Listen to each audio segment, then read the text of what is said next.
मैं तो कल थिएटर से बाहर निकलते समय गाली देते हुए ही निकला था। इतनी गालियाँ निकल रही थी अंदर से, क्योंकि जो वो उन्होंने किया है ना, वो सच में अक्षम्य अपराध है वो। तो ये सब कुछ जो है शातिर दिमाग जो बॉलीवुड के ये सारे जो हैं डीरेसिनेटेड जो क्लास हो गया है बॉलीवुड का, इनका शातिर दिमाग काम कर रहा था पैसा छोड़ के। और मैं तो आपसे बार बार आप सब लोगों के हर कार्यक्रम में मैं लगातार कहता रहता हूं कि कोई भी व्यक्ति बॉलीवुड के किसी भी व्यक्ति के ऊपर विश्वास न कीजिए। सावधान रहें, ऐसी किसी भी प्रयास के साथ न जुड़ना ही श्रेयस्कर है।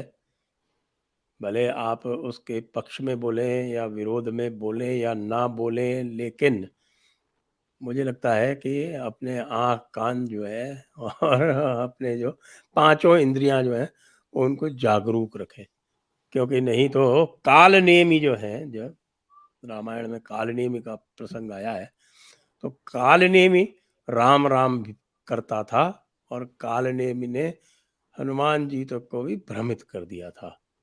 तो उघरे अंत न होय निबाहु, काल नेम जिम रावण राहु।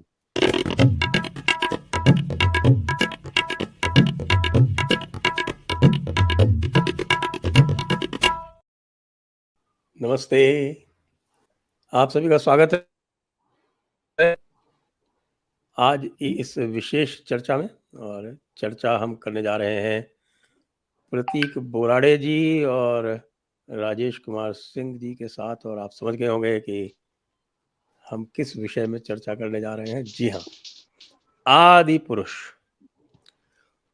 तो आदि पुरुष के नाम से चर्चा है।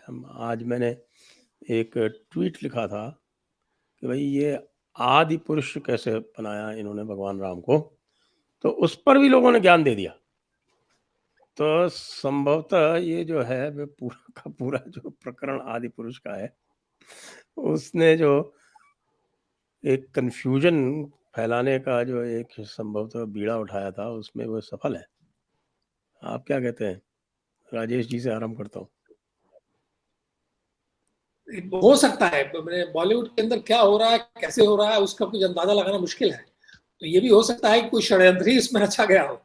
और विशेष रूप से जो उनका प्रोडक्शन हाउस है टी सीरीज, जो भूषण कुमार हैं, जिस तरह की फिल्में वो प्रमोट कर रहे हैं, जिस तरह की फिल्में वो बनवा रहे हैं, उससे स्पष्ट लगता है कि कहीं ना कहीं उनके एडमिनिस्ट्रेशन में ऐसे लोग बैठे हैं, ये भी उनसे बहुत बुरी तरह प्रभावित हैं। ये भूल गए हैं कि उनके पिता को ऐसा माना जाता है संजय जी कि गुलशन कुमार की हत्या इस कारण से भी हुई क्योंकि वो हिंदू थे और हिंदूवादी थे, और क्योंकि बड़े धर्म भीरू थे। वो भी एक कारण था उनकी हत्या का। जिन लोगों ने उनके साथ मिलकर काम किया, मैं ऐसे मेरे कई मित्र हैं, उन लोगों ने मुझे कहा कि निश्चित तौर पे वो भी एक बहुत बड़ा फैक्टर था गुलशन कुमार की हत्या में। और उनका बेटा जो है इस तरह से जो है इस तरह की फिल्में बना रहा है, ये अकेली फिल्म नहीं है। प्रतीक जी ने उन सारी फिल्मों को देखा है, जानते हैं कि किस तरह की फिल्में वो प्रमोट कर रहा है, किस तरह के लोगों को वो फंड कर रहा है। ये बड़ा विचित्र है। तो इसमें पूरी संभावना है कि कोई ना कोई वो पूरा गिरोह वहां बैठा होगा, उसने तय कर लिया होगा कि इस कथा को बिगाड़ना है और इसको बिगड़ी हुई हालत बिगाड़ के ही रखना है, उसके अंदर अपमान करना ही है हिंदू प्रतीकों और प्रतिमानों का। ये तय करके वहां कोई बैठा होगा। ये बड़े षड्यंत्रकारी होते हैं ये बॉलीवुड वाले, और जो बॉलीवुड के जिना हर जगह अपनी अपनी जगह पे बैठे हुए हैं, जो हिंदुओं को अंडरमाइन करने के अपने प्रयास में कभी चूकते नहीं है। उन्हें अपना लक्ष्य पता है, उस लक्ष्य की प्राप्ति के लिए वो किसी भी सीमा तक जाने के लिए तैयार है। तो आपकी जो एक ये धारणा है, जो आपके मन में ये बात आई है कि कहीं ना कहीं इसके पीछे भी कोई षड्यंत्र है, तो ये पूरा संभव है। जी प्रतीक जी, हम लोगों में से जी। आपने ही फिल्म देखी है और आपका रिव्यू सुनने के बाद में हम लोग हिम्मत नहीं जुटा पाए कि अब उसको जाकर देखें। तो अब जो इस समय जो बचाव में आ रहे हैं इस फिल्म के, वो बार बार ये कह रहे हैं कि भाई वही वाली बात जो कि साहब रामायण के तो अनेक प्रकार के विवरण हैं, तो उनमें से इसको भी एक मान लिया जाए। लेकिन रामायण का क्या ऐसा एक भी कोई चित्रण है जिसमें भगवान राम मर्यादा पुरुषोत्तम के रूप में न रहे हों, या माता सीता जो हैं वो श्रद्धा से न देखी गई हों? ऐसा कोई याद आता है आपको? नहीं सर, जो जो इन्होंने फिल्म में दिखाया और उसके लिए जो जस्टिफिकेशन दिया जा रहा है, इवन जो कुछ मैं देख रहा हूँ कि राष्ट्रवादी विचारधारा के भी कुछ क्रिएटर्स थे, उन्होंने भी यही जस्टिफिकेशन दिया था फिल्म रिलीज होने से पहले, पता नहीं क्यों, कि भाई रामायण के तो कई सारे अलग अलग वर्जन हैं, कई सारी अलग अलग व्याख्याएं हमें देखने को मिलती है। तो भाई फिर पेरियार ने भी जो व्याख्या की है वो भी आप सही मानेंगे कल जाकर फिर क्या? ये तो बहुत ही मूर्खतापूर्ण आर्ग्यूमेंट है। और मैंने जब कल फिल्म देख रहा था, मेरा लिटरली अंदर खून खोल रहा था जो भी कुछ मैं स्क्रीन पर देख रहा था। और ये केवल ये बात नहीं, ये लोग ये जस्टिफिकेशन दे रहे कि भाई हमने राम जी को मतलब आप लोग बहुत सौम्य देखना चाहते थे, पर हमने उनके वीर रस को दिखाया है। भाई जो आपने दिखाया है वो इतना अपमानजनक है और इतना गलत तरीके से आपने प्रेजेंटेशन किया है, जो डल वीएफएक्स से आपने कोई मेहनत ही नहीं की है फिल्म दिखाने में। आपको किसने कह दिया कि भाई वीर रस देखने से लोगों को प्रॉब्लम है? आरआरआर में जब एंडिंग में रामचरण उनका जो 10 मिनट का केवल सीन था, वहां पर तो वीर रस ही था, उसमें किसी ने प्रॉब्लम नहीं किया। वहां पर रामचरण, उन्हें दाढ़ी भी थी, मूछें भी थी, किसी ने कुछ नहीं, उल्टा लोगों ने स्वयं होकर कहा कि भाई ये तो बिल्कुल हमें जैसे प्रभु श्री रामचंद्र जी के दर्शन हो गए, लोगों ने स्वयं कहा था। तो ये लोग अपने जो कोई उन्होंने मेहनत नहीं की है, इतना खराब प्रेजेंटेशन फिल्म का किया है। और मैं तो कहूंगा कि भाई खराब ये कोई गलती से इनसे नहीं हुआ, ये इन्होंने इंटेंशनली रामायण को खराब किया है, इंटेंशनली। और इन सब बातों का भी जस्टिफिकेशन देने के लिए अपने आप को बहुत, जैसे वो बहुत बड़े भक्त हो, ये जिस प्रकार से वो दिखा रहे हैं। मैंने अभी थोड़ी देर पहले रिपब्लिक पर उनका एक इंटरव्यू भी देखा, एकदम इतना ढीठ कोई व्यक्ति कैसे हो सकता है? इतना सब करने के बाद भी वो इतनी निर्लज्जता के साथ में अपना जस्टिफिकेशन दे रहे हैं। जब पहला टीजर रिलीज हुआ था, उसी समय पता चल रहा था, वो मैंने तब भी कहा था कि भाई कोई बिल्कुल महामूर्ख ही क्यों ना हो, विशुद्ध कोटि का मूर्ख ही क्यों ना हो, वो भी उस टीजर को यूट्यूब पर रिलीज करने के बारे में नहीं सोच सकता था, इतना वो ज्यादा खराब था। पर उसके बाद भी वो अपना जस्टिफिकेशन देते गए। और सबसे बुरी बात तो ये लगी कि इन्होंने 6 महीने का जो बीच में गैप लिया, फिर टीजर की बात कहा कि जनवरी में रिलीज होने वाली थी पठान से पहले 12 जनवरी को, फिर 6 महीने का गैप लेकर जून में उन्होंने रिलीज डेट कर दी। और इन 6 महीनों में इन्होंने क्या किया? प्रमोशन की स्ट्रेटेजी बनाई। सबसे पहले इन्होंने जय श्री राम सॉन्ग बनाया, जो बैकग्राउंड में लगातार जय श्री राम जय श्री राम, तो ये केवल लोगों की भावनाओं में उबाल लाने के लिए, उनको हिंदुओं के इमोशंस को एक्सप्लॉइट करने के लिए इन्होंने वो पहले सॉन्ग रिलीज किया। उसके बाद इन्होंने राम सिया राम जो एक भजन डाला है, उसमें क्या नयापन है? वही राम सिया राम जो भजन है, उसका उससे 1000 गुना ज्यादा अच्छे वर्जन्स यूट्यूब पर कई सारे क्रिएटर्स हैं जो केवल भजन बनाकर अपलोड करते हैं, अपने घर में स्टूडियो में रिकॉर्ड करते हैं, यूट्यूब पर वीडियोस भजन अपलोड करते हैं, उससे 1000 गुना ज्यादा अच्छे भजन यूट्यूब पर हम सुन लेंगे। इनकी मेहनत क्या थी? पूरी फिल्म में इन्होंने कुछ भी नहीं किया है। ये जो डायलॉग्स की बातें कर रहे हैं मनोज मुंतशिर वगैरह, मैं आपसे, कोई भी जाकर फिल्म देख ले, इन्होंने फिल्म में डायलॉग्स ही नहीं लिखे हैं। मुश्किल से आपको गिने चुने डायलॉग्स, उंगलियों पर गिने जितनी फिल्म में सुनने को मिलेंगे। पूरी फिल्म में बैकग्राउंड में बस वो बहुत ही सैड और ड्रामेटिक, कभी सैड कभी ड्रामेटिक ऐसा म्यूजिक बजते जाता है, और वो कैरेक्टर्स एक दूसरे की तरफ देख रहे हैं, या बस स्लो मोशन में चल रहे हैं, या फिर वो गंदे से, बहुत भद्दे से ऐसे वीएफएक्स हमारे सामने डाल दिए हैं। कोई डायलॉग्स नहीं लिखे, कोई इमोशनल कनेक्ट ही नहीं है फिल्म के साथ में। और डायरेक्टली ये जो उन्होंने, आवाज बराबर आ रही है ना? डायरेक्टली इन्होंने फिल्म शुरू की है वन से सीताहरण से इन्होंने डायरेक्टली फिल्म की शुरुआत की है। बालकांड, अयोध्या कांड, सब कुछ उन्होंने गायब कर दिया। और जो युद्ध कांड की भी कुछ बातें वो जो दिखा रहे हैं, उसमें भी कोई कैरेक्टर डेवलपमेंट नहीं। प्रभु श्री रामचंद्र जी या जो भरत मिलाप का सीन है वो भी गायब कर दिया। कई ने जो अपना वचन मांगा था राजा दशरथ से, वो सीन भी गायब कर दिया। एक केवल जैसे एक फ्रेम दिखा दी हो, जैसे एक स्केच दिखा दिया हो, ऐसे एक सीन में केवल अयोध्या का हमें सीन देखने को मिलता है, और वो भी इतना गंदा था। आप अगर देखेंगे बैकग्राउंड में ऐसी ऊंची ऊंची सफेद दीवारें हैं, लिटरली मैं एकदम अक्षरशः बता रहा हूँ, ऊंची ऊंची सफेद दीवारें हैं, एकदम ऊंची। उसके सामने ऐसे राजा दशरथ ऐसे सामने बैठे हुए हैं, और पूरा खाली पड़ा हुआ ऐसा बहुत बड़ा हॉल हमें दिख रहा है, और उसके सामने फिर कई माता वो खड़ी है। ये सीन है। राज दरबार के नाम पर इन्होंने कोई 10 लोग भी बिठाकर उन्होंने उनको बिठाया हो, कोई अच्छे से अयोध्या का राज दरबार का सीन उन्होंने क्रिएट किया हो, वो भी हमें देखने को नहीं मिलता।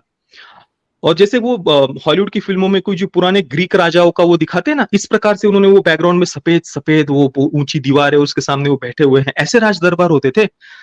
इवन लंका के भी सीन अगर आप देखेंगे तो वहां पर जैसे हम रामानंद सागर जी के रामायण हो, या जहां पर भी हमने इससे पहले रामायण को देखा हुआ है, लंका के भी राज दरबार के सीन हम देखते हैं। रावण सिंहासन पर बैठा हुआ है, उसका मुकुट है, और लोग राज दरबार के अन्य कई सारे लोग बैठे हुए हैं।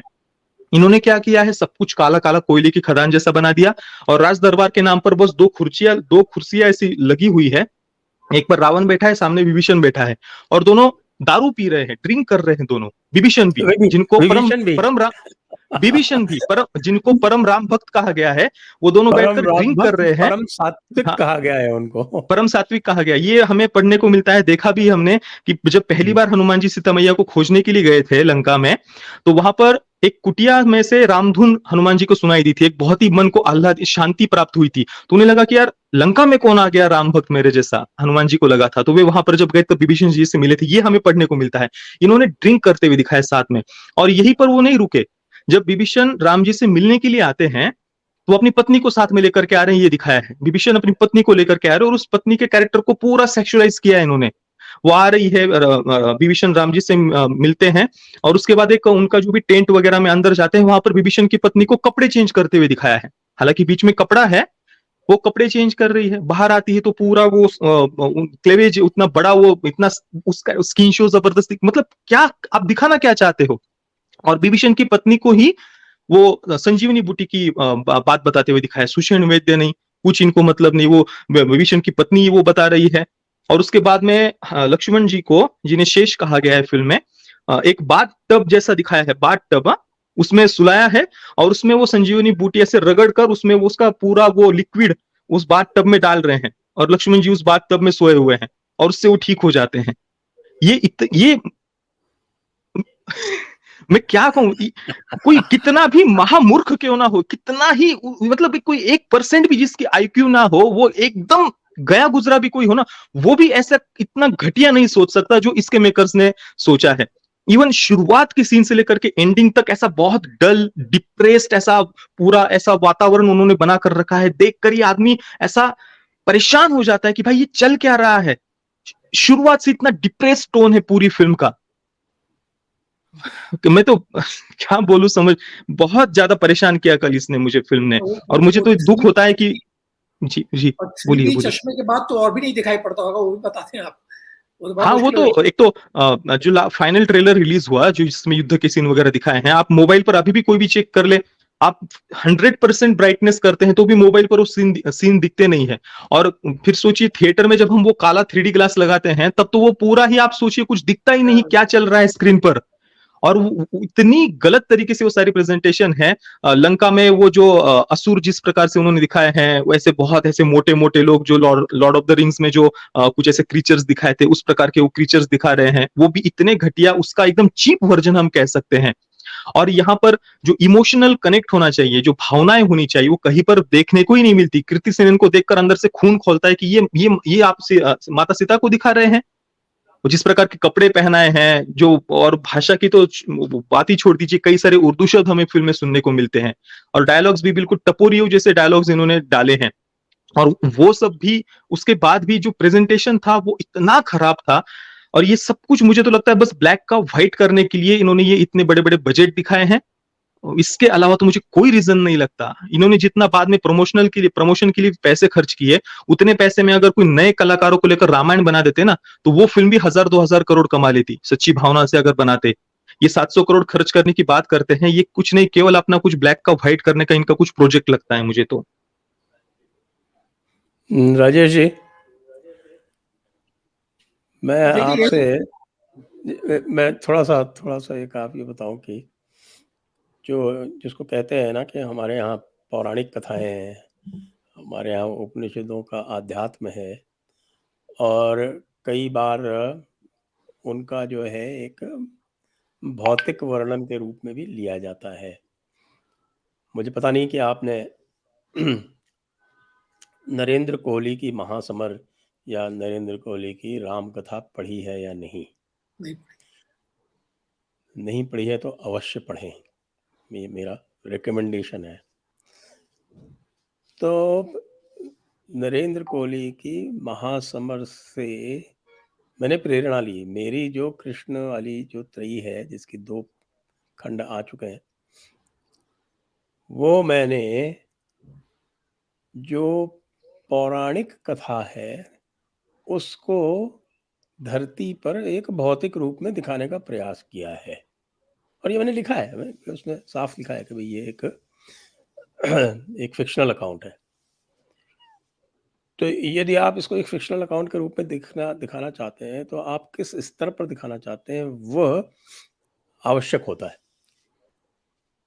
आप क्या इसे इंटेलेक्चुअलाइज़ कर रहे हैं? इसमें इंटेलेक्चुअलाइज़ जब किया जाता है पौराणिक कथाओं को, तो जो उसके नायक-नायिका होते हैं, उनको मानव और मानवी के रूप में मानव के रूप में दिखाया जाता है, तो भी जो उसका जो अंतर्निहित जो रस होता है, जो उसका अंतर्निहित अलंकार होता है, वो नहीं बदलता है। जैसे मैंने कृष्ण त्रयी में कृष्ण को एक असाधारण मानव के रूप में चित्रित किया, लेकिन उस असाधारण मानव के रूप में चित्रित करने से उसका जो आधिदैविक जो रूप है, जिसमें चमत्कार हो जाते हैं, जिसमें बहुत सारी अलौकिक चीज़ें हो जाती हैं, उनको हम हटा देते हैं, फिर उसको एक इस प्रकार से तार्किक रूप से प्रस्तुत करने का प्रयास करते हैं। इस अध्यात्म वाली फ़िल्में तो आती नहीं, वैसे भी अध्यात्म को फ़िल्मों के माध्यम से चित्रित करने का बड़ा असंभव सा कार्य है। पौराणिक कथाएँ आ सकती हैं और आपका एक भौतिक चित्रण आ सकता है, जिसको हम मटीरियल डिपिक्शन कह सकते हैं। इस आदि पुरुष में तो मुझे अभी तक समझ में नहीं आया, जो भी मैंने रिव्यू देखे हैं, पढ़े हैं, प्रतीक जी से सुना है, उनसे चर्चा की है, कि यह किस रूप में दिखाना चाहते हैं। मुझे तो लगता है कि पूरा का पूरा आसुरीकरण किया गया है। ये फ़िल्म जो है, ये रावण के महिमा मंडन के लिए है, या कि भगवान राम के मर्यादा पुरुषोत्तम चरित्र के बारे में? देखिए, जितने भी रिव्यू मैंने अभी तक देखे हैं और सुने हैं, उसमें तो ये स्पष्ट है कि जो सबसे प्रभावशाली जो इसमें चरित्र है इस पूरी कथा में, इनकी जो ये कथा है आदि पुरुष की, वो रावण ही है।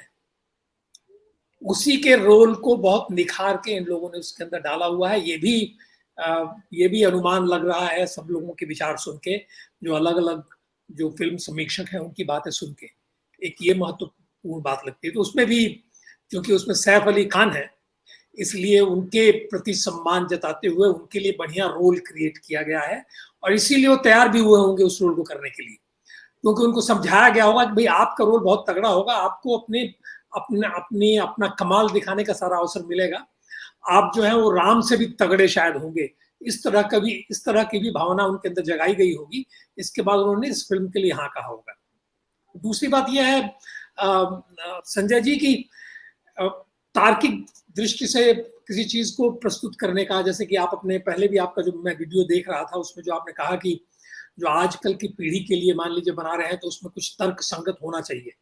पूरी तरह से अगर भावात्मक होगा, श्रद्धा के आधार पर ही आधारित होगा, तो संभवतः उसका असर नहीं हो, इसको मैं मानता नहीं, क्योंकि फिल्म विधा की ये स्ट्रेंथ है, उसकी एक शक्ति है, जिससे कि वो भावात्मक रूप से भी दर्शकों को बांध सकती है, उसका उपयोग होता है। और ये उन सारी टेक्निक्स का, फिल्म लिखने की टेक्निक्स का, उसके निर्देशन की टेक्निक्स का, जिसको मिशन सीन कहते हैं, जो उसके पूरे सीन के प्रभाव को प्रभावी बनाने के जो तौर तरीके हैं, और वो केवल भारत में ही नहीं, सारी दुनिया में उनको फॉलो किया जाता है, विदेशों में भी वो सारे एलिमेंट रखे जाते हैं, जिससे कि आप एंगेज करें ऑडियंस को। तो अगर आप भगवान राम के ऊपर कोई भी फिल्म बनाने के लिए जा रहे हैं आप, तो उसमें आपको ये समझना होगा, एक फिल्मकार के तौर पे भी अगर आप ईमानदारी से वो फिल्म बनाने के लिए जा रहे हैं, अगर आपका उद्देश्य सिर्फ ये नहीं है कि ये नकल करके वो नकल करके एक बड़ी फिल्म का एक हवा खड़ा करके और हम इस तरह की एक फिल्म बना लें और हम प्रीएम्प्ट कर दें सब्जेक्ट को, इससे पहले कि कोई और उस विषय को बढ़िया तरीके से बनाए, उससे पहले हम उसको लेके उसका जो कुछ भी भोंडे तरीके से भी करना है कर दें, खत्म कर दें इस विषय को। अगर ये उद्देश्य लेके कभी कभी फिल्मकार अगर ये चलने लगता है, तो वो मूल उद्देश्य भूल जाता है कि दर्शकों को कैसे बांधा जाए। तो अगर किसी भी राम कथा में, हमारी किसी भी जितनी पुरानी कथाएं हैं, उसमें कथा का एलिमेंट बड़ा महत्वपूर्ण है। और जैसा आपने अपने उसमें भी कहा कि हर प्रकार के रस जो है उनका आस्वादन होना चाहिए, सब रसों को लोग उसमें अनुभव करते हैं, उसके आधार पर लोग उस कथा से जुड़ते हैं। तो ये जो फिल्म विधा या कोई भी जो परफॉर्मिंग आर्ट्स की जो भी विधा है, अगर आप भरत गुप्त जी से बात करेंगे तो शायद आपको और विशद तरीके से समझा सकेंगे, उन सारी विधाओं को इन्होंने तिलांजलि दे दी है। तो अगर दर्शकों को ये फिल्म बांध नहीं रही है भावात्मक, विशेष रूप से राम कथा, वो तो भावपूर्ण कथा ही है। मैंने भले ही किताब ना पढ़ी हो कोहली जी की, लेकिन मैंने सारे प्रवचन सुने हैं और बचपन से सुने हैं, और कितने सुंदर सुंदर प्रवचन, और इतने सुंदर, वो तो जैसे कि स्क्रीन प्ले लिखते हुए प्रवचन थे। एक बार मुझे याद आता है कि एक प्रवचन था कि अब जनकपुरी में जो विवाह हो रहा था, तो जो हमारे जो प्रवचनकार थे उन्होंने कहा कि साहब देखिए उस युग में कितने धनी थे लोग, यहाँ तक कि जो व्यक्ति जो विवाह की पत्तलें उठा रहा था वो भी शायद आज के सबसे बड़े उद्योगपति से ज्यादा धनी था, क्योंकि पत्तलें मूंगे से बनी थी, उनके पत्ते जो हरे थे वो मूंगे से बने थे, और वो सोने का वो जो लगता है ना जिससे कि सारे पत्तलें जोड़ी जाती है, हमारी जो पत्तल बनती है वो सोने की वो लकड़ी से वो जोड़े गए थे। तो कि जिन लोगों ने उन पत्तलों को भी उठा के अपने यहाँ रखा होगा वो भी अरबपति खरबपति बन गए होंगे। तो इस तरह का प्रभावशाली कथावाचन होता था। आजकल और भी कथावाचकों के चल रहे हैं, वो लोगों को बांध के रखते हैं, हजारों लाखों लोगों को बांध के रखते हैं। वो ये क्षमता 1 घंटा 2 घंटा 3 घंटा नहीं संजय जी, 5-5 घंटे 6-6 घंटे लोगों को बांध के रखती हैं वो कथाएं। ये है राम कथा का असर, ये है उसका प्रभाव। तो अगर एक फिल्म मेकर इसको देख नहीं पाया तो कहीं ना कहीं या तो महाबेवकूफ है। अगर ये मनोज मुंतशिर जो बार बार अपना आजकल बताने का प्रयास करते हैं कि बहुत बड़े राष्ट्रवादी हो गए हैं, उनको ये सारी चीजें अगर नहीं पता थी एक लेखक के तौर पे भी, तो या तो महामूर्ख है या महाबदमाश है और महाशरारती है। ये एकदम तयशुदा बात है, और उसको डिफेंड करने की स्थिति में वो नहीं है, क्योंकि उसमें कुछ भी डिफेंड करने लायक नहीं है। देख के लग जाता है, ट्रेलर में देख के लग जाता है। जब माँ सीता का हम लोग देखते हैं उस कैरेक्टर को, लग जाता है कि वो सीता तो हो ही नहीं सकती, कोई सम्मान नहीं जगता, कोई भाव नहीं जगता। हमारे यहाँ तो एक अनजान सी एक्ट्रेस थी, उन्होंने माँ संतोषी माँ का रूप ले लिया, लोगों ने उनको देवी मान लिया, तो कुछ देवी जैसा तो इसमें था नहीं।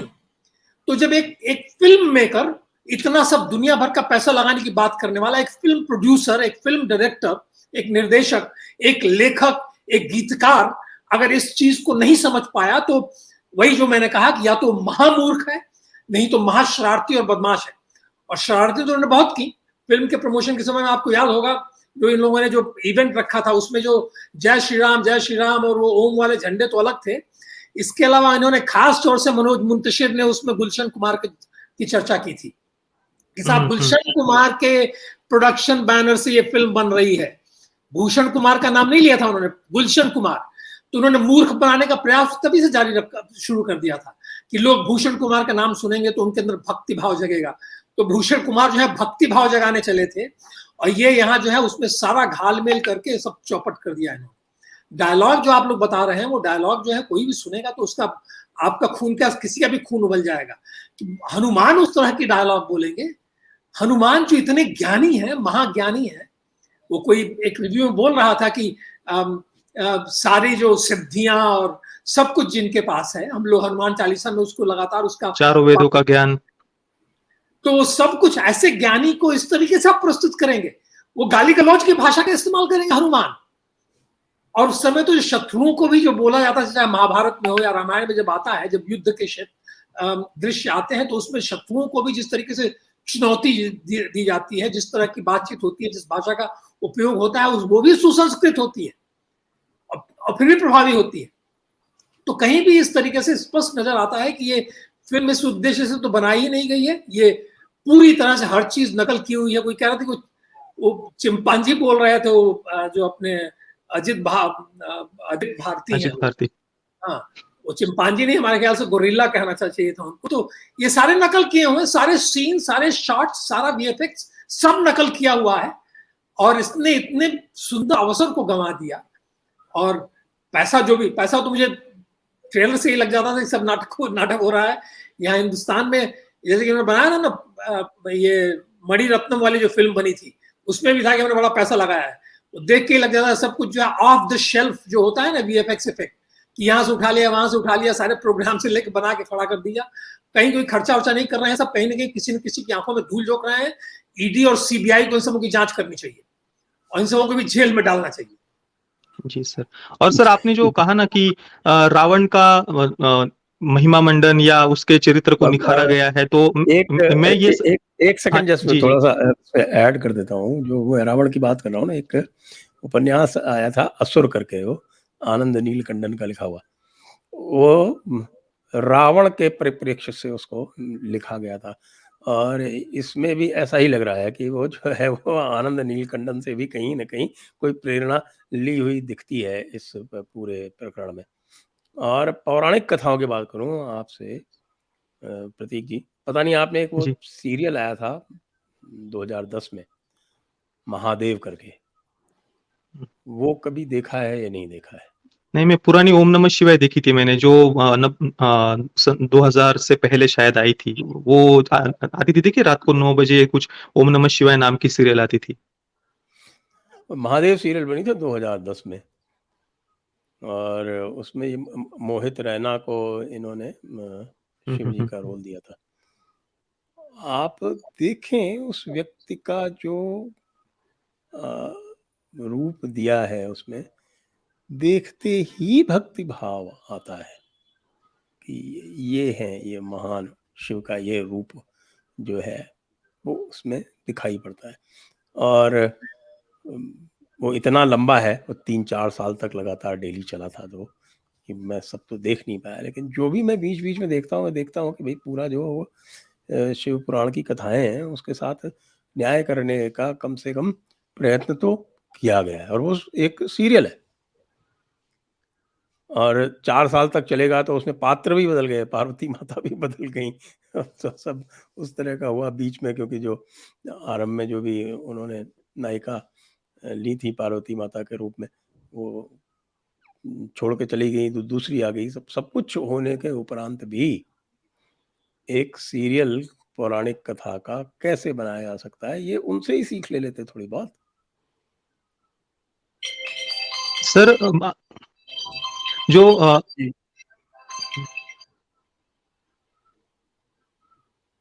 जी जो रावण के महिमा मंडन की बात की, मुझे ऐसा बिल्कुल 3 बातें कही रावण का महिमा मंडन, या दूसरा राजेश जी ने कहा कि भावनिक नहीं तो तार्किक रूप से फिल्म बनाने के उन्होंने प्रयास किया, ऐसा लगता है। मुझे सर दोनों ही, मतलब नहीं, आपने मैंने ये फिल्म नहीं देखी कहा, नहीं शायद इस कारण से आर्थिक वाला नहीं नहीं कहा। मतलब हाँ, मतलब आपने कहा ना कि भावनाएं नहीं है, तर्क के अनुसार शायद वो प्रेजेंट, पर ऐसा भी नहीं है सर, बिल्कुल। मैं फिल्म देखा हूं ना, तो ना भावना है ना तर्क है, इन्होंने हर प्रकार से फिल्म को खराब किया है। और रावण के महिमा मंडन की भी बात नहीं है, क्योंकि ना वो रावण का उन्होंने कोई ऐसा निखार था ही नहीं किसी भी कैरेक्टर में। रावण भी वो महामूर्ख की तरह ही दिखाया है, वो कहीं पर वेल्डिंग वाला वो मास्क पहनकर वेल्डिंग करते हुए दिखाया है वो तलवार बना रहा है, कहीं पर वो सांपों से मसाज ले रहा है। वो जो लोग कह रहे हैं कुछ क्रिटिक्स की भाई सैफ अली खान की एक्टिंग अच्छी लगी, वो केवल कुछ अभी फिल्म में कुछ पॉजिटिव बोलना होता है इसलिए वो बोल रहे होंगे, पर ऐसा कुछ भी पॉजिटिव बात फिल्म में नहीं है। पूरी की पूरी फिल्म बहुत ज्यादा डिप्रेसिंग टोन में थी, और किसी कैरेक्टर को लेकर ऐसा कुछ, उल्टा हम हर प्रकार से अंदर बस पीड़ा होती है, दुख होता है वो जो कुछ भी स्क्रीन पर चल रहा होता है वो देखकर। और बाकी ऐसा भी नहीं कि भावनाएं नहीं है और तर्क के आधार पर उन्होंने नई जनरेशन को शायद रामायण के साथ में जोड़ना हो, भाई तर्क भी कहीं पर भी फिल्म में नहीं था। हर प्रकार से वो इंटेंशनली जैसे फिल्म को खराब करने के उद्देश्य से ही उन्होंने फिल्म बनाई हो, यही हर एक सीन देखकर लग रहा था। और तीसरी बात आपने जो हनुमान जी के बारे में कहा, जो डायलॉग्स है, और डायलॉग्स तो खराब है ही, पर उसके साथ ही आप अगर चेहरा देखेंगे ना, वो देवदत्त नागे, वो जिस प्रकार से हनुमान जी का चेहरा उन्होंने बनाया है, और फिर पूरा ऐसा दांत भींच कर और ऐसे विचित्र सा चेहरा वो फिल्म में बनाते और चिल्लाते हैं, वो देखकर ही लगता है कि कोई व्यक्ति इसको अप्रूव कैसे कर सकता है फाइनल कट में। इतना गंदा लग रहा था वो हनुमान जी की तरफ देखकर, पता मुझे जी, कोई बात नहीं। तो ये, और दूसरी बात जो भूषण कुमार या ओम राउत, मनोज मुंतशिर, मैं पहले थोड़ा सा अंदर लग रहा था कि यार ओम राउत है, मनोज मुंतशिर है, चलो कुछ तो पॉजिटिव होगा, कुछ तो भले ही वीएफएक्स खराब हो कुछ तो अच्छा होगा। पर अब फिल्म देखने के बाद मैं ये कहूंगा कि भाई उन्होंने अक्षम्य अपराध किया है, और इसके लिए तो कभी मैं जीवन में कभी उनको माफ नहीं करूंगा। और टी सीरीज की फिल्मोग्राफी अगर हम देखें पिछले कुछ समय में उन्होंने कैसे कैसे फिल्मों को प्रोड्यूस किया है, तो देखिए एक तारा वर्सेस बिलाल पिछले वर्ष आई थी, लव जिहाद के क्राइम्स को व्हाइट वॉश करने का वो फिल्म काम करती है। एक कश्मीरी हिंदू लड़की दिखाई है, और जो फिर उसका हिंदू पति उसको छोड़कर धोखा देकर भाग जाता है। फिर बिलाल नाम का एक लड़का है, वो उसको सहारा देता है, वो वही। और ऐसी फिल्म को टी सीरीज ने प्रोड्यूस की है, तारा वर्सेस बिलाल। उसके बाद एक डबल एक्सेल नाम की फिल्म आई थी, वो भी एक बहुत ही वोक प्रोपेगेंडा पर आधारित थी, उसको टी सीरीज को प्रोड्यूस करता है। थाई मसाज नाम की फिल्म। उसके बाद मिस्टर मम्मी, जो ये पूरा पुरुषों का एक पौरुषत्व का मजाक उड़ाना या उनको ही महिला के रूप में, वो जो भी जेंडर आइडेंटिटी का है, उसी थीम की ये फिल्म भी लगती है, लगती नहीं है, थी वो। उसको ये को प्रोड्यूस कर रहे हैं। उसके बाद एन एक्शन हीरो जैसे उसको को प्रोड्यूस कर रहे हैं, कुत्ते, नक्सल प्रेम जिसमें है। तो ऐसे कंटेंट को तो फराज का उदाहरण दे सकते हैं। ऐसे कंटेंट को टी सीरीज पिछले कुछ समय से प्रमोट कर रही है, इन वामपंथी और ये वोक लोगों का।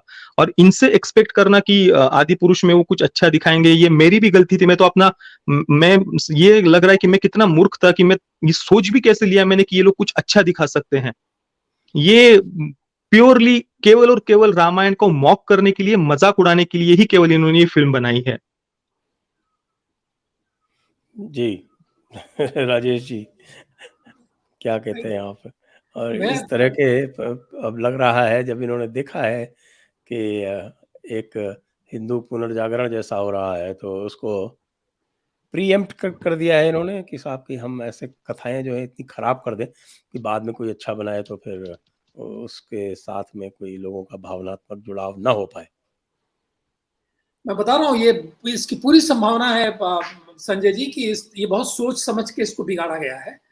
और जैसा कि प्रतीक जी ने कहा, तर्क वाली बात मैंने नहीं की, चूंकि संजय जी कह रहे थे तर्क की बात, तो तर्क तो एक आधार हो सकता है कि मान लीजिए नए लोगों को आप तार्किक तरीके से कोई चीज समझाना चाहें। लेकिन जब फिल्म बनाने के लिए जाते हैं, कोई मान लीजिए रिसर्च कर रहे हैं, डॉक्यूमेंट्री कर रहे हैं, तो आप बनाइए तर्क, आप कोई किताब लिख दीजिए जाके अपना तार्किक तरीके से उसको रख लीजिए, वो सब ठीक है। लेकिन फिल्म तो दर्शकों के लिए बनाई जाती है, और विशेष रूप से अगर आप इस तरीके का पैसा खर्चा कर रहे हैं एक फिल्म के अंदर, तो अपेक्षा आपकी ये रहती है कि ज्यादा से ज्यादा लोग उस फिल्म को देखें। तो जब उस फिल्म को देखेंगे तो तर्क के आधार पे ही तो उसको नहीं देखते हैं लोग, फिल्मों को भावनात्मक आधार पे देखते हैं। और भी कई लेवल्स पे जो है लोग उससे जुड़ते हैं। जो हम लोग बार बार अपने वो जो सारे रसों की बात करते हैं, तो उन सारे रसों का उसमें लोग स्वाद लेने के लिए एक फिल्म से जुड़ते हैं, और फिल्म विधा में वो सब कुछ मिल जाता है। तो उसमें दृश्य भी है, और इसमें परफॉर्मिंग आर्ट्स भी है, इसमें संगीत भी है, सब कुछ है। तो ये सब कुछ फिल्म के अंदर मिल सकता है और बड़ा प्रभावी हो सकता है। तो ये है, लेकिन ये जो आप कह रहे हैं कि ये बिल्कुल एक प्रीएम्प्ट करने के लिए किया गया है। और उसमें मैं बता रहा हूं कि इन लोगों ने बहुत पैसा खर्चा किया इसको प्रमोट करने के बाद। तो जो आप लोगों ने कहा ना कि इन सबों ने जो 2-3 महीने का जो अंतराल हुआ, उसमें 6 महीने का, हाँ 6 महीने का, उसमें फिल्म को इम्प्रूव करने के लिए अंतराल नहीं था। इनको प्रमोशन स्ट्रेटेजी, मार्केटिंग स्ट्रेटजी के लिए, जो आप कह रहे थे, मार्केटिंग स्ट्रेटजी के लिए इन सबों ने ये समय लिया, और उसके बाद इनको लगा कि अब हम लोग तैयार हैं, इसके बाद वो आगे बढ़े। मैं बता रहा हूँ आपसे, कई ऐसे लोग थे जिनको इन लोगों ने अप्रोच किया। जैसे कि अगर आप देख रहे हैं आज कुछ लोग इस फिल्म के समर्थन में अगर बोल रहे हैं, विशेष रूप से यूट्यूबर्स वगैरह भी मान लीजिए अगर कहीं कुछ आ रहे हैं, तो इन सबों ने बाकायदा उनसे बात किया है, उनको धन दिया है, सब कुछ किया गया है। हमारे जो मित्र हैं रवि गुप्ता, कुछ समय पहले जो हम लोग मिले थे, तो रवि कहने लगे मुझसे कि राजेश जी कह रहे हैं ये लोग कि हम लोग इसको प्रमोट करें क्या फिल्म को। तो हमने कहा कि पैसा वैसा दे रहे हैं तो प्रमोट करो। होगा ये कि जब जय श्री राम होने लगेगा सिनेमा हॉल में और भजन चलने लगेंगे, तो लोग जो है वैसे ही इसको माफ कर देंगे इन सारी गलतियों को, मुझे लगता है। और इतनी गड़बड़ नहीं होगी, कुछ तो ठीक किया होगा सबों ने। तो उसने नहीं राजेश जी, लेकिन मुझे नहीं लग रहा है कुछ ठीक हुआ है इसके अंदर। वो देख के आया था, इनका जो ट्रेलर लॉन्च था वो नया वाला, तो वो ठीक नहीं लग रहा, मैं नहीं प्रमोट करूंगा चाहे कितना भी कोई पैसा दे। तो ऐसे लोग भी कमिटमेंट वाले, उन्होंने कहा कुछ भी है, कुछ भी हो जाए। और उसका बहुत बड़ा पॉपुलर चैनल है, फिल्मी फीवर जो है बहुत पॉपुलर चैनल है। ओके, हाँ हाँ। लेकिन उन्होंने कहा कि नहीं, अब कितना भी पैसा दें कोई प्रश्न ही नहीं पैदा होता है कि मैं इस फिल्म को प्रमोट करूं। तो ऐसे लोग भी थे, लेकिन इन्होंने खरीदने की सबको बड़े प्रयास किए हैं। यही पिका हुआ है, मनोज मुंतशिर पिक गया है, जो इतने शौक से राष्ट्रवादी और सब कुछ अपना करते रहे, हल्दी घाटी सुनाते रहे, सब कुछ करते रहे। जिस तरीके के आर्गुमेंट ये दे रहे हैं, जिस तरीके के तर्क दे रहे हैं, जिस तरीके से उन्होंने ट्रेलर लॉन्च करने के समय इन्हीं को सामने खड़ा किया गया, मनोज मुंतशिर को, इसलिए कि इनका एक क्रेडेंशियल एस्टेब्लिश हो गया था एक राष्ट्रवादी के तौर पे। तो इनको सामने खड़ा कर दिया गया, वो सामने खड़े हो गए। और खड़े होकर उन्होंने अपनी स्ट्रेटजी भी उसमें लगा दी कि भूषण कुमार को, गुलशन कुमार को उसमें जोड़ लिया, सब कुछ कर दिया इन्होंने। तो ये सब कुछ जो है शातिर दिमाग जो बॉलीवुड के ये सारे जो हैं डीराइसिनेटेड जो क्लास हो गया है बॉलीवुड का, इनका शातिर दिमाग काम कर रहा था पैसा छोड़ के। और मैं तो आपसे बार बार आप सब लोगों के हर कार्यक्रम में मैं लगातार कहता रहता हूं कि कोई भी व्यक्ति बॉलीवुड के किसी भी व्यक्ति के ऊपर विश्वास न कीजिए। बिल्कुल। मैंने आपको जब सबसे पहला कार्यक्रम आपके साथ हुआ था संजय जी, तो आपने उससे कहा था कि बॉलीवुड में भाई भाई पे विश्वास नहीं करता,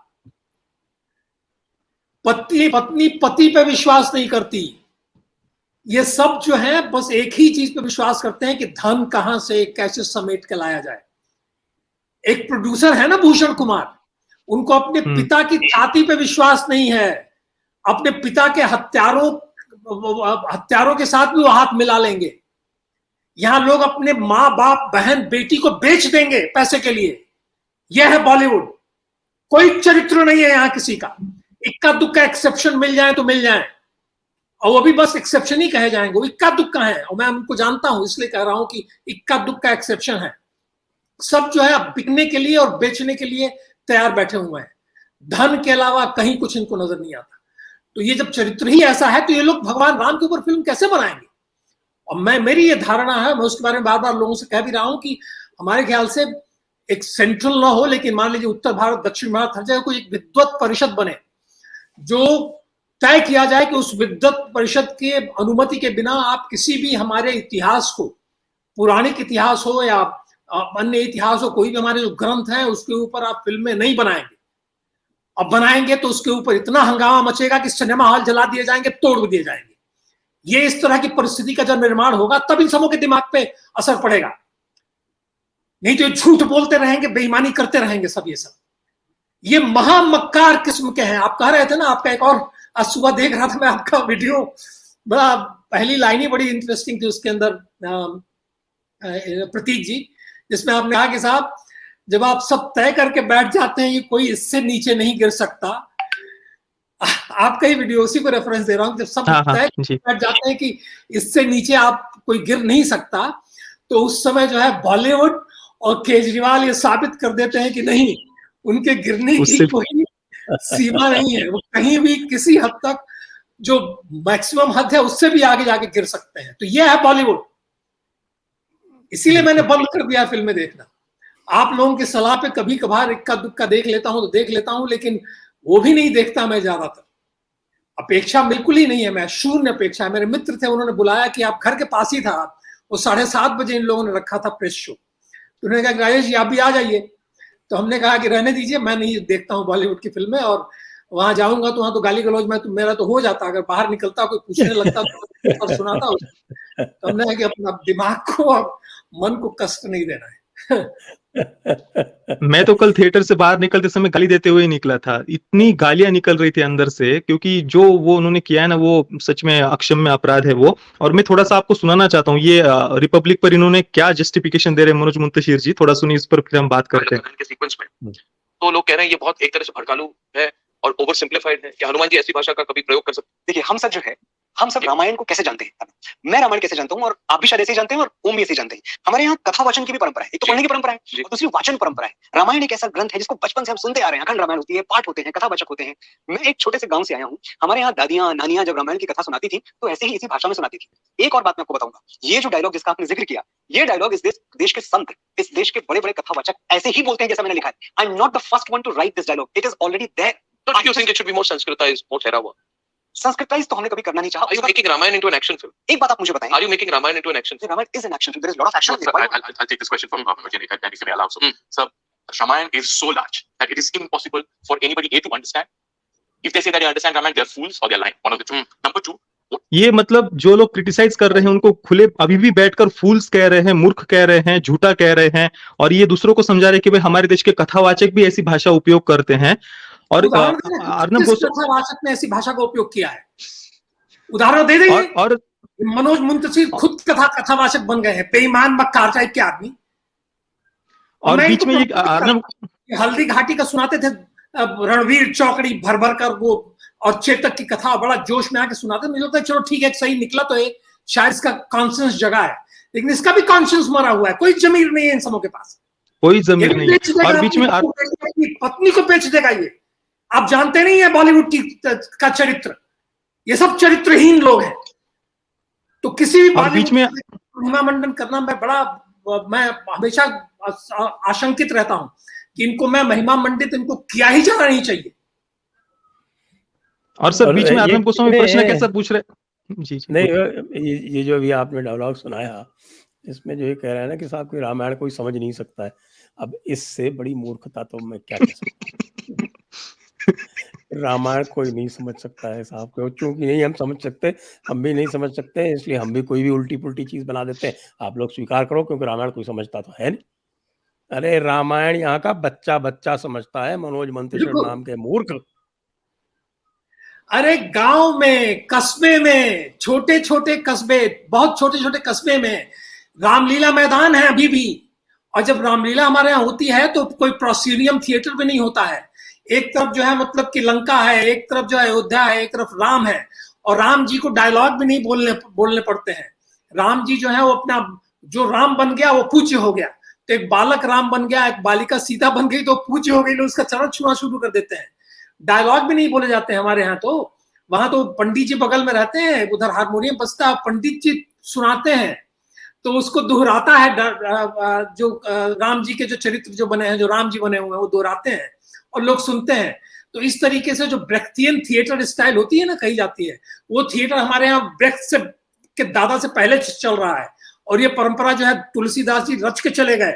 पूरा का पूरा बनारस हमारा जो है रामलीला मैदान हुआ करता था, जहां कहीं नक्कटैया है तो कहीं भरत मिलाप है, सारे इलाके थे, लंका है, ये सारे इलाके बधे हुए थे। और लोग दौड़ते हुए, मीलों दौड़ते हुए लोग घूमते थे। जो चलता था, जो रथ चलता था, राम जी का रथ चलता, रावण का रथ चलता था, ये सब कुछ होता था। इन लोगों ने देखा ही नहीं है स्वरूप रामलीला का। या अमेठी का रहने वाला है मनोज मुंतशिर, लेकिन लगता है कि बहुत नौजवान है, क्या उम्र है मुझे पता नहीं, लेकिन मैं तो बालक बचपन में मैंने देखा है। हमारे कस्बा था नगरा, वहां रामलीला मैदान था, वहां रामलीला होती थी और लोग आनंद से देखते थे। कुछ सुनाई नहीं पड़ता था डायलॉग संजय जी, फिर भी लोग जुड़े रहते थे, लोग आनंद लेते थे उसका। वैसे ही रसोड़ा में हमारे यहाँ जब होता था तो वहां तो पूरा इलाका ही बना हुआ था जिसमें रथ चलते थे, और एक अयोध्या थी तो एक लंका थी, ऐसे करके बना हुआ था। वो तो विशालकाय रामलीला थी, प्रोसीनियम थिएटर वाली नहीं थी। तो इन लोगों को पता ही नहीं है कुछ देश की संस्कृति का, इन लोगों को कुछ जानकारी नहीं है। ये सब डिरैसिनेटेड मूर्ख है, न जाने किस दुनिया से आए हैं सब। कोई धर्म की इनको चिंता नहीं है। नहीं तो कोई भी आदमी धार्मिक होता, सनातनी होता, हिंदूवादी होता, इस तरह के आर्गुमेंट देता, इस तरह की फिल्म बनाता। ये सारे बेईमान मक्कार भरे हुए हैं बॉलीवुड के अंदर। लोगों को बिल्कुल बंद कर देना चाहिए बॉलीवुड की फिल्में देखना, तब जाके इनका होश ठिकाने आएगा। जी। और सर, इन्होंने जो साधु संतों की बात कही मनोज मुंतशिर ने, कि साधु संत भी ऐसे उपयोग करते भाषा, और आपको आश्चर्य होगा जानकर इस फिल्म की शुरुआत में कुछ संतों के नाम भी है, उनको धन्यवाद, स्पेशल थैंक्स में उनका नाम दिया हुआ है। ये बहुत चिंताजनक है। मुझे वो देखकर पढ़कर दुख हो रहा था। अब मैं किसी का नाम नहीं लूंगा, बहुत बड़े बड़े कुछ संतों के नाम थे वहां पर। और उसके वो नाम दिए गए होंगे इसलिए कि नाम देके एक तरीके से उन लोगों ने तो फिल्म देखी नहीं है बेचारे। अब साधु संत जो है बिना फिल्म देखे आप हाथ जोड़ के खड़े हो गए, चरण छू लिया, तो उन्होंने कहा ठीक है बढ़िया, अच्छा ही कर रहा होगा, राम जी की कथा कह रहा है। बिल्कुल, राम जी के ऊपर फिल्म बना रहे हैं। और मैं उसी पर आ रहा था। मैं ये पहले कुछ संतों के नाम है, उसके बाद में बीजेपी के भी कुछ लीडर्स के नाम स्पेशल थैंक्स में बड़े बड़े नाम पढ़ने को मिलते हैं, योगी जी, शिवराज सिंह चौहान वगैरह बहुत सारे नाम पढ़ने को मिलते हैं। तो मैं ये नहीं कहूंगा कि मतलब स्वाभाविक सी बात है, उन्होंने फिल्म देखी नहीं है और ये भावना से, श्रद्धा से गए होंगे, तो उन्होंने कुछ धन्यवाद या किसी ने प्रमोट भी कर दिया होगा। और आपने देखा होगा उमराव की सोशल मीडिया अकाउंट पर अगर आप जाएंगे तो पिछले 6 महीनों में वो कई सारे अलग अलग संतों के पास भी गया है, वहां पर उनके साथ खड़े होकर फोटो खिंचवाया है। आपको मिल जाएंगे वो फोटोज उसके अकाउंट पर, टाइमलाइन पर जाएंगे कोई तो इन्होंने ये प्रॉपर स्ट्रेटेजी, जब पिछली बार टीजर को जब निगेटिव क्रिटिसिज्म मिला तो उसके बाद में ये उन्होंने प्रमोशनल स्ट्रेटेजी की, अलग अलग संतों से मिलना, उनके साथ फोटो खिंचवाना, तीर्थ क्षेत्रों में जाना, फिर ये इन्होंने किया। उसके बाद जय श्री राम का वो नारा लगवाना, उसके बाद फिर हनुमान जी के लिए एक सीट रिजर्व करने की खबर इन्होंने उछाली। और अभी कल की बात में बताता हूं, एक बंदर को थिएटर के अंदर वो झांक रहा है एक होल से, ये कितनी नीच मानसिकता है इन लोगों की, मतलब ये इस हद तक गिर गए हैं कि अभी, और उसके बाद में इनके पूरे जो फैन पेजेस है फेसबुक पर, इनके जो एक्टर्स के फैन पेजेस है और उनकी पूरी पपेट मीडिया क्या आर्टिकल लिख रही है कि भाई एक मंकी इन आदि पुरुष स्क्रीनिंग और फैन चैंट्स जय श्री राम।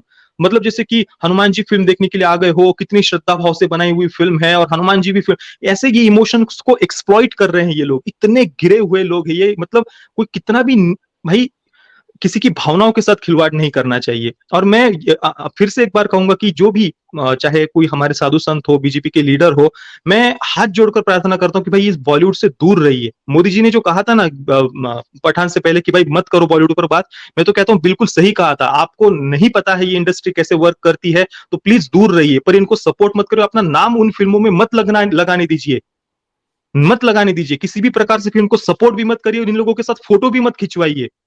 क्योंकि ये फिल्म इंडस्ट्री को, ये मैं कई बार कहता हूं कि जो कंजर्वेटिव जो भी ट्रेडिशनल फैमिलीज से आने वाले होते हैं, राष्ट्रवादी विचारधारा के होते हैं, वे तो एक बात तो हमेशा से ही फिल्म इंडस्ट्री से वो दूर रहे हैं, उनको फिल्म इंडस्ट्री की ज्यादा समझ नहीं है। दूसरी तरफ वामपंथी लेफ्टिस्ट ये हमेशा से कला और साहित्य के क्षेत्र का उपयोग बहुत अच्छे से करना जानते हैं, ये लोगों को घुमाना भी जानते हैं बहुत अच्छे से, लोगों की इमोशंस के साथ खेलना भी जानते हैं।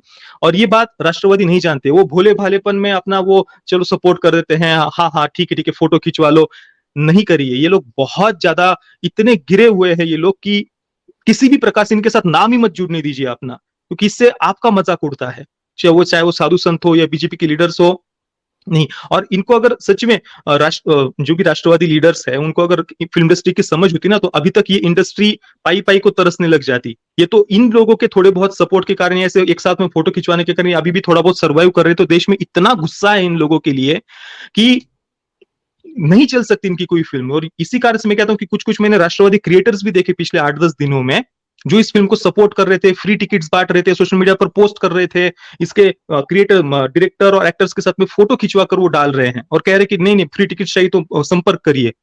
ये नहीं करना चाहिए, प्लीज मत करिए ये। अरे कोई मुझे बता रहा था कि तो केरला स्टोरी वाले लोग या कश्मीर वो लोग भी जो है इसके 10,000 टिकट बांट रहे हैं।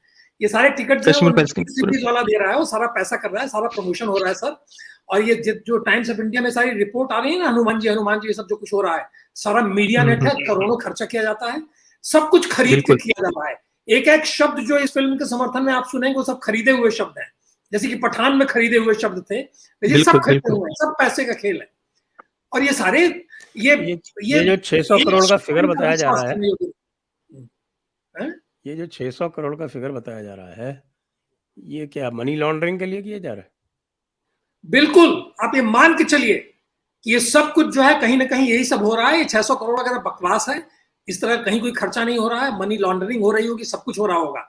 अगर ईडी के लोग लग जाए इन सबों के पीछे ना, तो इन लोगों का भट्ठा बैठ जाए। ये हर जगह इनके तार जुड़े रहते हैं। और ऐसे मैंने बताया आपसे कि हर क्षेत्र में जो ये ओटीटी प्लेटफॉर्म वाले हैं, सब कुछ है, इन सबों का पूरा एक नेक्सस ऑफ नेटवर्क है और हर जगह जो है उल्टे सीधे काम हो रहे हैं, ब्लैक मनी का काम होता है, सब कुछ होता है। ये सब जो है पूरी तरह से इन सारी चीजों में लिप्त रहते हैं, क्योंकि हर जगह किकबैक चलता है इन सबों का भी।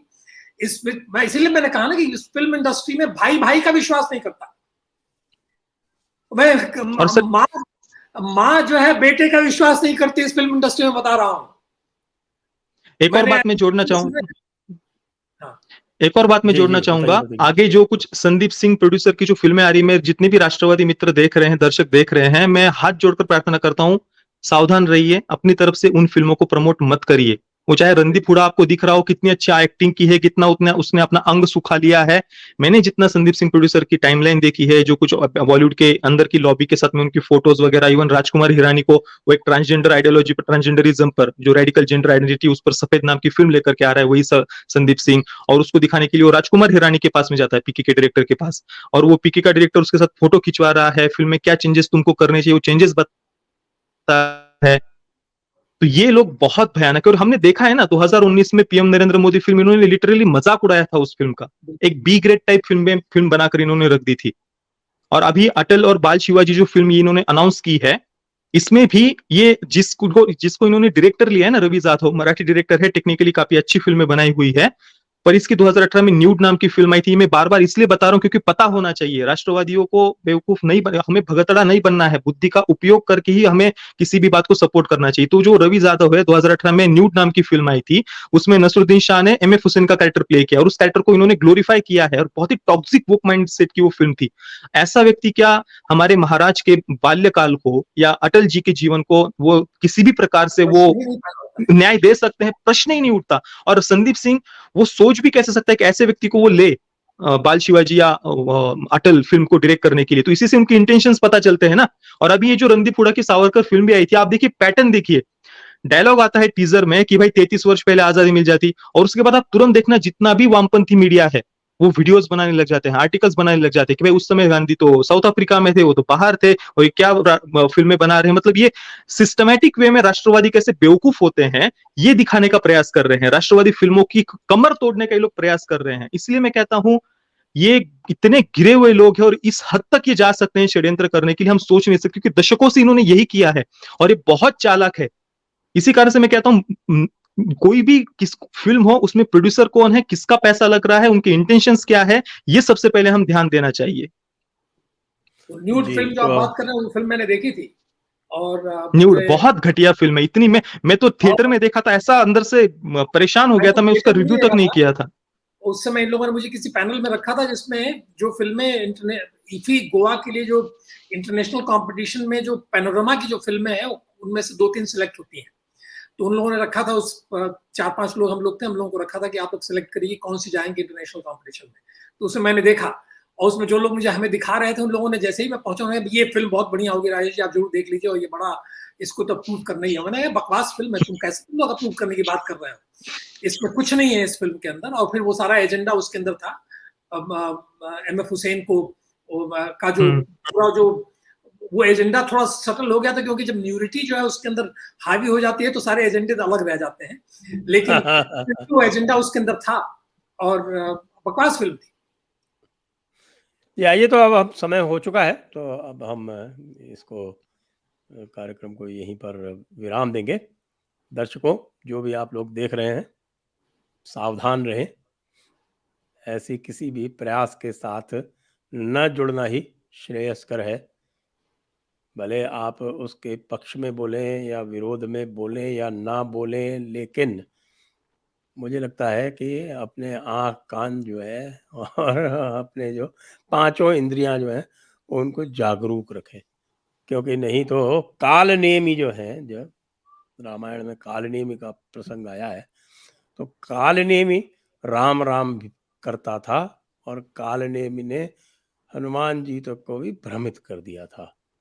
तो उघरे अंत न होय निबाहु, काल नेम जिम रावण राहु। नमस्कार, आप सभी दर्शकों को धन्यवाद, राजेश जी को और प्रतीक जी को भी बहुत बहुत धन्यवाद। जय हिंद, जय श्री वंदे राम। मातरम। वंदे मातरम। जय श्री राम।